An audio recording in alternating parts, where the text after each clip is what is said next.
कैसे तमिलनाडु का ये 2.5 लाख किलो का पत्थर मात्र 2 स्क्वायर फीट की जमीन पे टिका है? क्यों एक रस्सी पे चलने वाला इंसान लंबी रॉड लेके चलता है? और क्यों लीनिंग टावर ऑफ पीजा पिछले 850 सालों से टेढ़ा खड़ा हुआ है? अगर हाँ, तो आइए समझते हैं फिजिक्स के एक जबरदस्त कॉन्सेप्ट को, सेंटर ऑफ ग्रेविटी।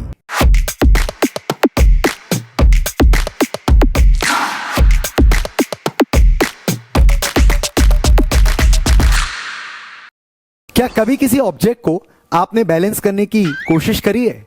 कैसे हिट एंड ट्राई करके हम उस पॉइंट को ढूंढ सकते हैं जिसके अबाउट बॉडी बैलेंस हो रही हो, या यूं कहें कि हम अपने आप से उस पॉइंट तक पहुंचते हैं जिसके अबाउट बॉडी बैलेंस हो रही होती है। इसी मैजिकल पॉइंट को सेंटर ऑफ ग्रेविटी कहते हैं। अब बात करें अगर सिमेट्रिक ऑब्जेक्ट्स की, जैसे कि सर्कल, स्क्वायर या ट्राइंगल, इनके सेंटर ऑफ ग्रेविटी ढूंढना बहुत आसान होता है। इनफैक्ट इनको बैलेंस करना भी उतना ही इजी होता है। पर आमतौर पे लोग सोचते हैं कि सेंटर ऑफ ग्रेविटी बॉडी के हमेशा इनसाइड लाई करता है। पर क्या यह बात सही है? आओ पता करके देखते हैं। जरा फोक मुझे देना। आप लोग भी 2 फोक लेके जल्दी से आ जाइए।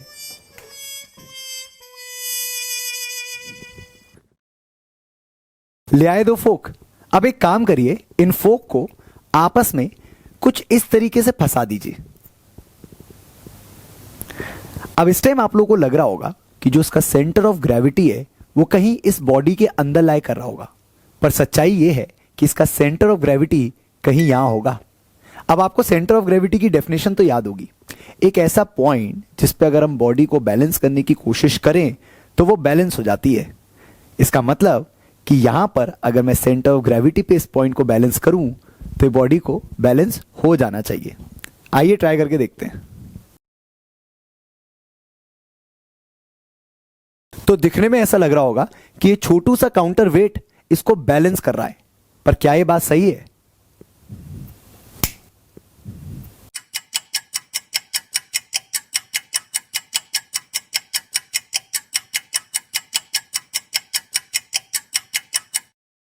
इसका मतलब छोटे से टुकड़े का इसकी बैलेंसिंग में कोई रोल नहीं था। सेंटर ऑफ ग्रेविटी बॉडी के बाहर भी लाई कर सकता है। आइए इस बात को एक और एक्सपेरिमेंट से समझते हैं। तो यहां पर मेरे पास एक कटी हुई रिंग है जिसका सेंटर ऑफ ग्रेविटी कहीं यहां की तरफ होगा, मतलब कहीं हवा में होगा। तो क्या इसको इस हवा के पॉइंट पे बैलेंस किया जा सकता है?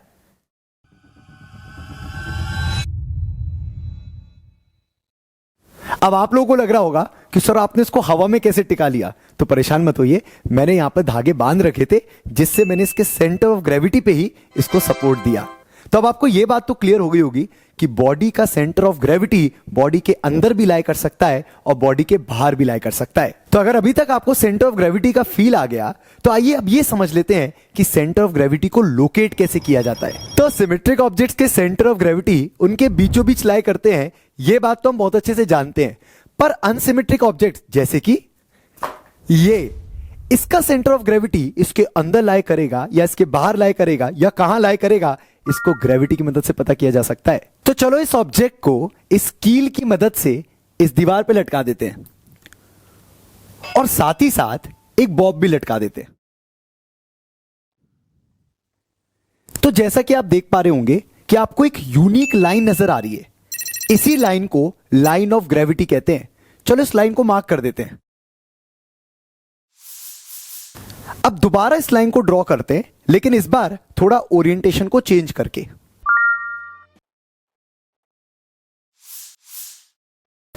तो जैसा कि आप देख पा रहे होंगे कि लाइन ऑफ ग्रेविटी एक यूनिक पॉइंट पे आके इंटरसेक्ट कर रही है।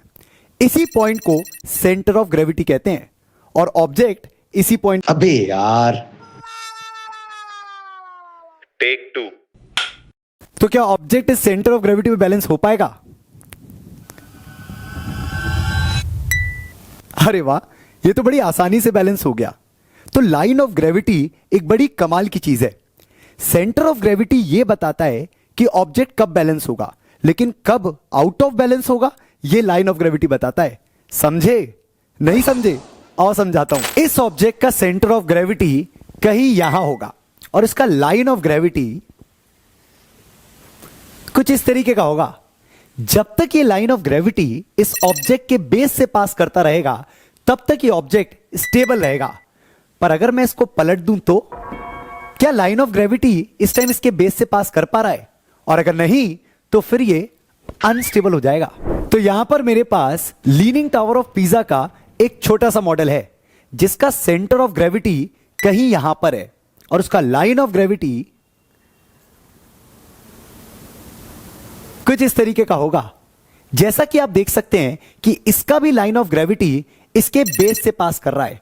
तो चाहे दिखने में ये कितना भी टेढ़ा हो पर फिजिक्स के कॉन्सेप्ट के हिसाब से ये स्टेबल है और ऐसे ही पिछले 850 साल से ये खड़ा हुआ है। अब लाइन ऑफ ग्रेविटी का कॉन्सेप्ट केवल बिल्डिंग्स या मॉन्यूमेंट्स पे नहीं, आप पे और मुझ पे भी लगता है। और क्या कहते हो, इस बात को समझने के लिए एक पब्लिक एक्सपेरिमेंट ट्राई करें? चलो, तो पब्लिक एक्सपेरिमेंट करने के लिए हम आ गए ग्वालियर के एक फेमस जगह पे, बैजाताल पे। आइए पब्लिक एक्सपेरिमेंट के लिए अपना इंसान ढूंढते हैं।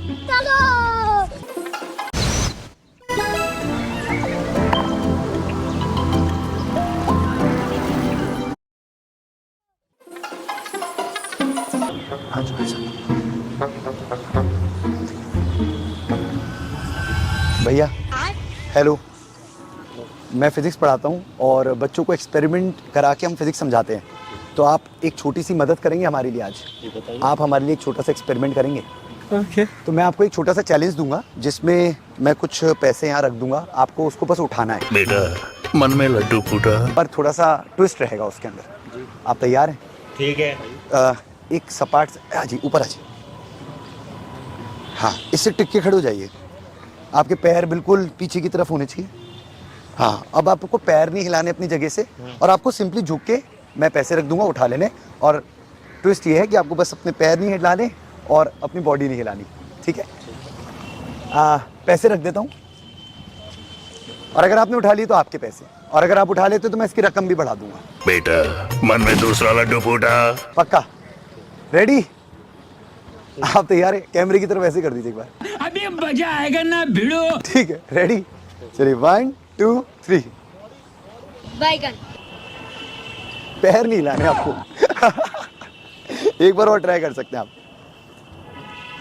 तो पैसे तो मैंने दूर नहीं रखे, पैसे तो मैंने आपके पैर के नीचे ही रखे। अब आप उठा सकते हो तो उठा लीजिए। थोड़ा सा तो ऐसा उठाना ही पड़ेगा। तो नहीं, पैर नहीं हिलाना आप। आपको एक बार और ट्राई करना है तो कर लीजिए। नहीं वो होगा। मैं 500 का नोट भी रख सकता हूँ। पीछे हाथ, पीछे हाथ। Thank you so much. अब एक काम करते हैं, अब क्योंकि पैसे तो हम नहीं उठा पाए पर कम से कम हम बच्चों को कॉन्सेप्ट तो समझा सकते हैं। तो अगर आप मेरी मदद करेंगे तो हम बच्चों को कॉन्सेप्ट समझा देंगे फिजिक्स का, इसके पीछे क्या लग रहा है। ठीक है। तो चलिए, तो बच्चों समझ लेते हैं लाइन ऑफ ग्रेविटी बेसिकली होता क्या है। अगर हम इनकी लाइन ऑफ ग्रेविटी को चेक करें इस समय, तो इनका सेंटर ऑफ मास कहीं इस तरफ होगा और इनकी लाइन ऑफ ग्रेविटी, ये लगा दूं, कुछ इस तरीके की होगी। अब जब ये टिके हुए थे तो इनका जो लाइन ऑफ ग्रेविटी था वो इनके लगभग पैरों से पास कर रहा था। पर जब मैंने पैसे को नीचे रखा और इनसे मुड़ने को बोला, तब क्या इनका लाइन ऑफ ग्रेविटी इनके पैरों पे रहा या उसके बाहर निकल गया? अब आप दोबारा कोशिश करिएगा। तो जैसा कि आप देख पा रहे होंगे कि जो लाइन ऑफ ग्रेविटी है वो पैरों के बाहर निकल जा रहा है और उसकी वजह से ये टिक नहीं पा रहे हैं या झुक नहीं पा रहे हैं। हम जब भी झुकते हैं, अब आप एक काम करिएगा, आराम से इस पैसे को उठा लीजिएगा और इस बार आपको अलाउड है अपना कदम आगे करना, जो करना आप करिए। झुक के आराम से पैसे को उठा लीजिए। तो जैसा कि आपने देखा कि इस टाइम लाइन ऑफ ग्रेविटी जब ये झुके तो इनके एग्जैक्टली पैरों से पास कर रहा था। मतलब लाइन ऑफ ग्रेविटी का कॉन्सेप्ट केवल मॉन्यूमेंट्स या बिल्डिंग पे नहीं, हम इंसानों पे भी लगता है और इन भैया पे भी लगता है। Thank you so much. मेरे पैसे वापस। क्या किसी पेंसिल को कभी आपने बैलेंस करने की कोशिश करी है? कितना मुश्किल होता है इस पेंसिल को इस छोटे से पॉइंट पे टिकाना। इसका सेंटर ऑफ ग्रेविटी कहीं ऊपर की तरफ है और इसका लाइन ऑफ ग्रेविटी इस पॉइंट से पास करे, ये बड़ा कठिन है। ऐसे में हम एक स्पेशल टेक्निक का इस्तेमाल कर सकते हैं। तो मेरे पास यहां एक छोटा सा सेटअप है जिसमें ऊपर की तरफ मैंने पेंसिल लगा रखी है और नीचे की तरफ एक भारी वजन लटका रखा है, जिससे इस पूरे सिस्टम का सेंटर ऑफ ग्रेविटी नीचे की तरफ शिफ्ट हो गया है। ऐसे में जब हम ऊपर वाले पॉइंट ऑफ कांटेक्ट पे इसको बैलेंस करते हैं तो ये बड़े इजीली बैलेंस हो जाता है। इस टेक्निक में हमेशा centre of gravity point of contact के नीचे लाए करना चाहिए। ऐसी कुछ सेटअप आपने देखे होंगे जिसके अंदर आदमी अपने आप को बैलेंस कर पाता है क्योंकि उसका सेंटर ऑफ ग्रेविटी उसके कांटेक्ट पॉइंट के नीचे लाया करता है। आइए अब रोप वाले एग्जांपल को थोड़ा डिटेल में समझते हैं। तो यहां पर मेरे पास एक रिंग है जिसको मुझे इस रस्सी पे चलाना है। आओ चला के देखते हैं।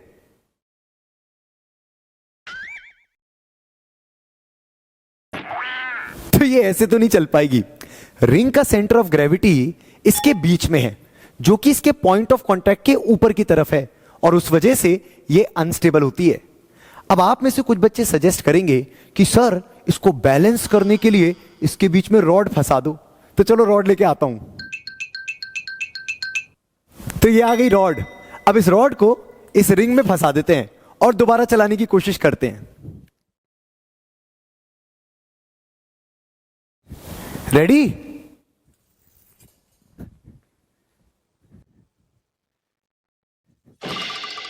तो पिछली बार से तो बेहतर है, स्टेबिलिटी बढ़ तो गई है, लेकिन अभी भी ये कंप्लीटली स्टेबल नहीं है।